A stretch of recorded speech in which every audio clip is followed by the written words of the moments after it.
It is Friday, July 25th, and new polling is out on how Americans are feeling about the U.S. economy. You may be surprised to see this if you watch mainstream media. Also, the DNC yesterday trying to blame inflation on Donald Trump and it backfiring horribly. We're going to show you that. And we take a closer look at Trump's latest deal with Japan because we looked into the details and this is hands down the most impactful deal yet of the second term. The Japanese, they just folded and nobody's talking about it. Even the president isn't talking about it. I just don't get it. Any other president would have only dreamed about closing a deal like this. We're going to look at it. Also, major moves happening right now behind the scenes with the Epstein saga. We're going to look at that because Ghislaine Maxwell presenting the deputy AG what she can offer the U.S. government and what she wants in exchange. And apparently it was intriguing enough for Todd Blanche to go back for a full second-day meeting with her and her attorney. Wait for this. They were saying that all of these prices have gone up in 2025. That's what the headline read. But when you read the graph, the highest points were during Joe Biden's administration. And so this is the White House's response. You can see they highlighted it in red. When it was the highest, it was under Joe Biden. Right. So they deleted it off. So obviously, the Democrats deleted it. Yeah, obviously an own goal by the Democratic Party. So, like, for example, they say a lot of dairy prices are down, right? Eggs are down 53%, something ridiculously low. But meat is high. Yeah. So the president's got to focus on that. And guess what the president did yesterday? He got Australia to buy our beef for the first time. New polling released this morning from the Wall Street Journal showing since Trump's inauguration, their view, Americans' view of the economy has shot through the roof. Stunning new data showing a surge in Americans' perception of Trump's economy, jumping 23 points in just a few months. The Journal reporting this is the most positive rating the Wall Street Journal has ever seen going back to 2021. Watch. A percentage of voters who rate the economy as positive, holding steady at 47%, or is that an increase? It looks like it's actually up on that graph, Cheryl. Well, 47% is they say it's excellent or good. That's how they rate the economy. This is the most positive rating that the Journal has ever seen in these surveys going back to 2021. So for years, for every president in my lifetime, all of them have talked about the economy, talked about jobs. They highlight job growth when it's positive. They try to cover it up when it's negative.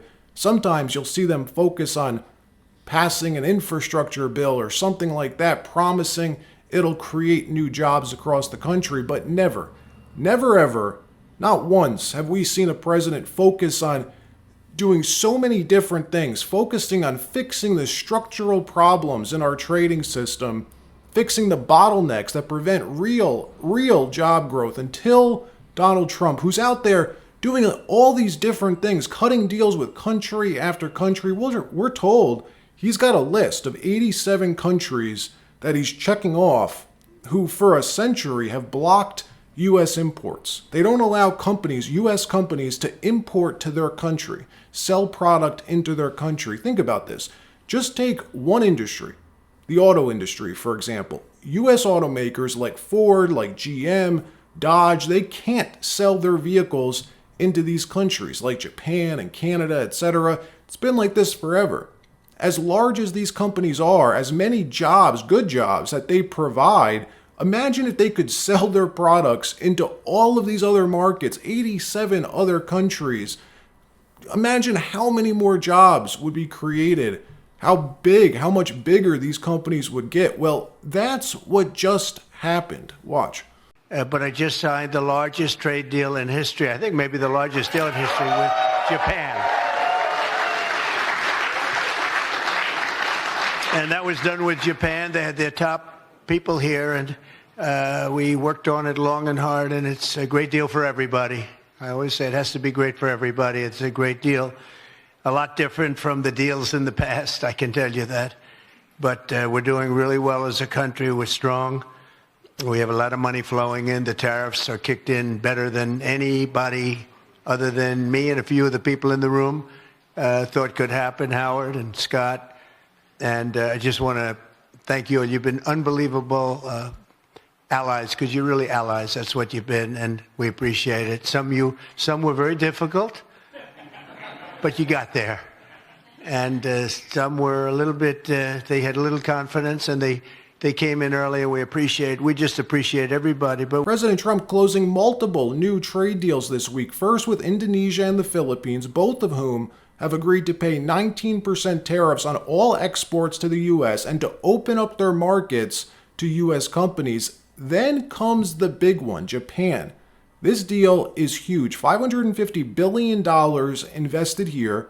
They've agreed to pay 15% on all U.S. exports and have agreed for the first time to open up their markets to U.S. automakers, giving our auto companies this massive new market to sell into. This is really the deal of a century. We got everything we wanted. Trump got everything he could have wanted. Not only can we now sell our product into Japan, but their companies now have to pay a 15% tariff to sell into the States. So Ford and GM, for example, can sell their cars into Japan tariff-free, but Toyota, for instance, a Japanese car maker, has to pay 15% tariffs to sell Toyotas into the States. We had some discussions about the overall U.S.-Japan relationship, which was one of the strongest in the world when I was in Tokyo and Osaka.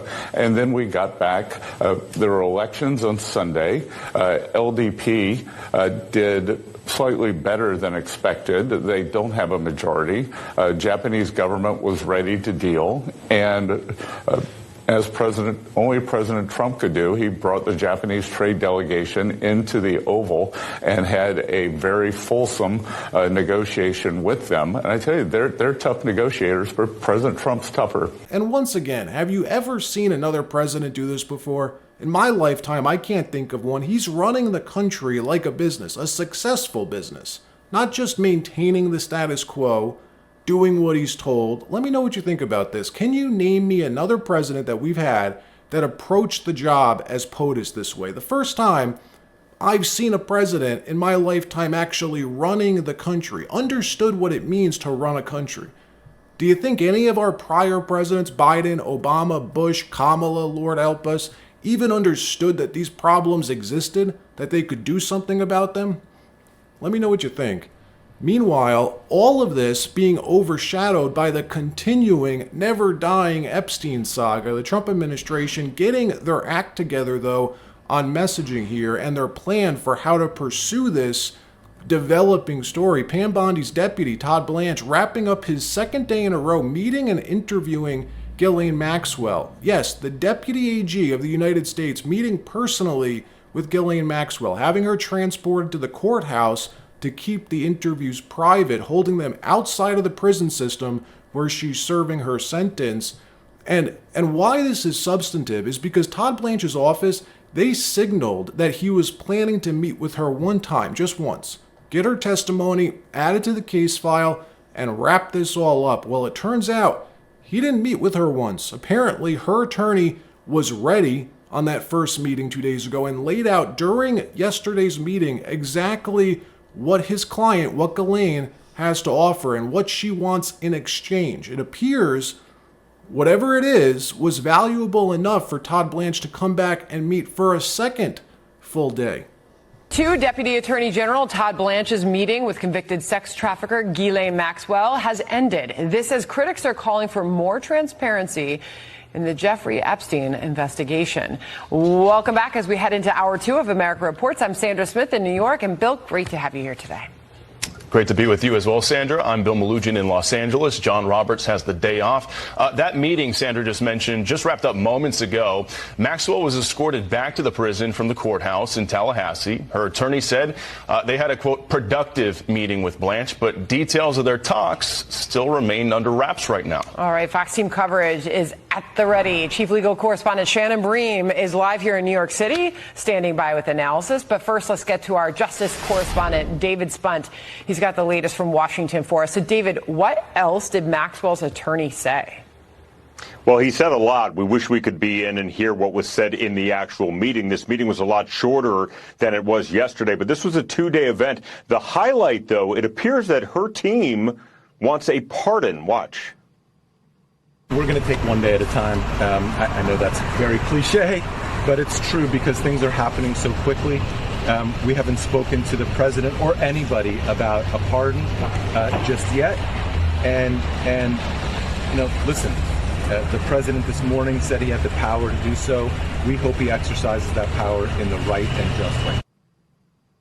But the president leaving the White House today was asked directly about a pardon or commutation. And we know Ghislaine is like the Rosetta Stone of information. That's what Alan Dershowitz calls her, the Rosetta Stone, that she knows all. She has everything and anything that we may want to know. She knows where all the bodies are buried. And ladies and gentlemen, President Trump this morning on the White House lawn saying he sent Todd Blanche to interview Ghislaine to get the full story. He wants all of this information to come out, that you, the press, should be looking at not him, but Bill Clinton, who went to the island 28 times. Trump never went to the island. Also, the former president of Harvard, Trump says, and a ton of other hedge fund managers and others that if you want, ask him. He can make you a list of who these people are. Watch.